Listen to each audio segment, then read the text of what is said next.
Sunscreen is under a very basic skin care resign. तो जब भी आप सनस्क्रीन खरीदने जाएं तो आपको किन चीज़ों का ध्यान रखना चाहिए उसके ऊपर बात करते हैं। तो सनस्क्रीन में सबसे पहले हम जो चीज़ देखते हैं that is the SPF, that is your sun protection factor, कि आपकी सनस्क्रीन आपको सन की जो अल्ट्रा वायलेट रेज है, हमें पता है सन से बहुत सारी रेज निकलती हैं, ultraviolet rays, visible light, infrared rays, electro जो हमारी रहती है माइक्रोवेव रेज, और बहुत सारी रेज निकलती हैं। लेकिन सबसे ज़्यादा खतरा जो हमारी स्किन को रहता है वो रहता है अल्ट्रा वायलेट रेज से। तो अल्ट्रा वायलेट रेज से हमें कितनी प्रोटेक्शन मिल सकती है वो SPF फैक्टर हमें बताता है। अल्ट्रा वायलेट रेज भी 3 तरह की होती हैं, ultraviolet A, B and C। जो C होती है उसकी वेवलेंथ बहुत कम होने के कारण वो एटमॉस्फेयर से ही रिफ्लेक्ट बैक हो जाती है, वो हमारे तक नहीं पहुंचती है।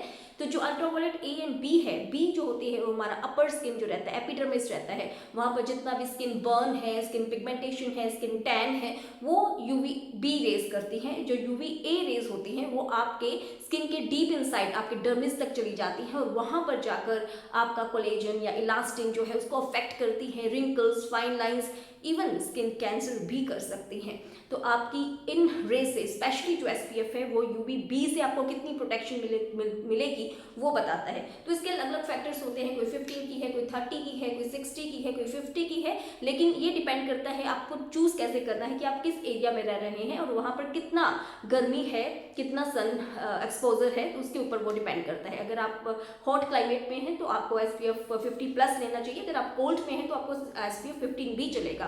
जैसे इंडियन स्किन है या इंडियन एटमॉस्फेयर है तो उसके लिए SPF 30 फैक्टर इनफ है, लेकिन इनमें भी कुछ ज़्यादा फर्क नहीं होता है। जो SPF 30 है वो आपको 97% सन से प्रोटेक्शन देता है, और अगर 50 वाला हो गया तो वो 98-99%। तो इतना ज़्यादा भी इनमें कुछ ज़्यादा फर्क नहीं रहता है। नेक्स्ट आपको जो चीज़ देखनी है that is your PA rating, PA plus rating.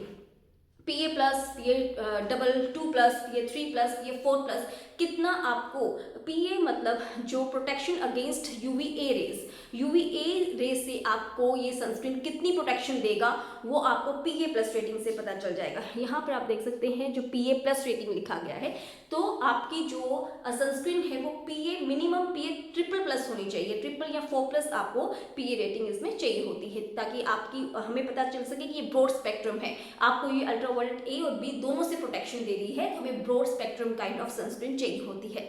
Next आपने इसका कंपोजिशन चेक करना है, क्योंकि सनस्क्रीन जो होती है बेसिकली वो 2 तरह की होती है, one is mineral based and second is chemical based. ठीक है, जो मिनरल बेस्ड है जिसमें कि हमारे इनऑर्गेनिक प्रोडक्ट्स आ जाते हैं, जैसे टाइटेनियम डाइऑक्साइड है या फिर फेरिक ऑक्साइड है या जिंक ऑक्साइड है, ये जो प्रोडक्ट होते हैं ये आपके जो UVA या UVB रेज हैं उनको रिफ्लेक्ट बैक कर देते हैं, ये दोनों के लिए इक्वल काम करते हैं, ये आपके स्किन के अंदर उन रेज को आने ही नहीं देते हैं। तो फिजिकल कंपोनेंट आपने देखना है जरूर हो उसमें, जो जिंक ऑक्साइड या टाइटेनियम डाइऑक्साइड जरूर उसमें पाया गया हो, क्योंकि इनका खुद से भी कोई साइड इफेक्ट नहीं रहता है।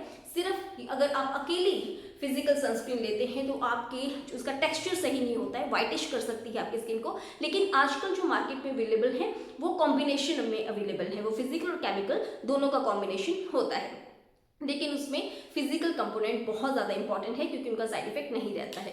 जो केमिकल कंपोनेंट है वो आपने देखना है कम से कम हो, उसमें बहुत सारे फिनोल्स या पाबा ऐसे करके आ जाते हैं या कार्बन कंपाउंड्स आ जाते हैं, वो क्योंकि उनका खुद से भी साइड इफेक्ट रहता है और वो आपको UVB रेज से ही प्रोटेक्ट करते हैं, UVA से ज़्यादा प्रोटेक्ट नहीं करते हैं। जो केमिकल वाली सनस्क्रीन होती है, केमिकल कंपोनेंट जो होता है वो UV रेज को अपने में एडजस्ट कर लेता है और उसको हीट एनर्जी में कन्वर्ट कर देता है, तो उन केमिकल्स के खुद से भी साइड इफेक्ट रहते हैं। तो आपने देखना है वो कम से कम उसमें हो, इवन ऑर्गेनिक प्रोडक्ट जो आयुर्वेदिक उसमें कंपोनेंट्स हैं वो जरूर होना चाहिए। ज़्यादातर सनस्क्रीन में वो नहीं पाया जाता है, लेकिन जब आप मार्केट में लेने जाएंगे तो आप उसका चीज़ का ध्यान रखें कि उसमें कुछ एलोवेरा जेल, क्योंकि एलोवेरा जेल का खुद से ही जो SPF फैक्टर है वो 10 होता है, अगर आप अकेली एलोवेरा जेल भी लगा लेते हैं तो वो भी आपको सन से प्रोटेक्शन दे सकती है।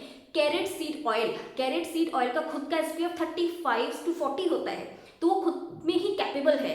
तो आयुर्वेद में ऐसे ऑयल्स हैं, ऐसे जेल्स हैं जो खुद से ही कैपेबल हैं, ऐसे प्लांट प्रोडक्ट्स हैं जो कि आपको सन से प्रोटेक्शन दे देंगे।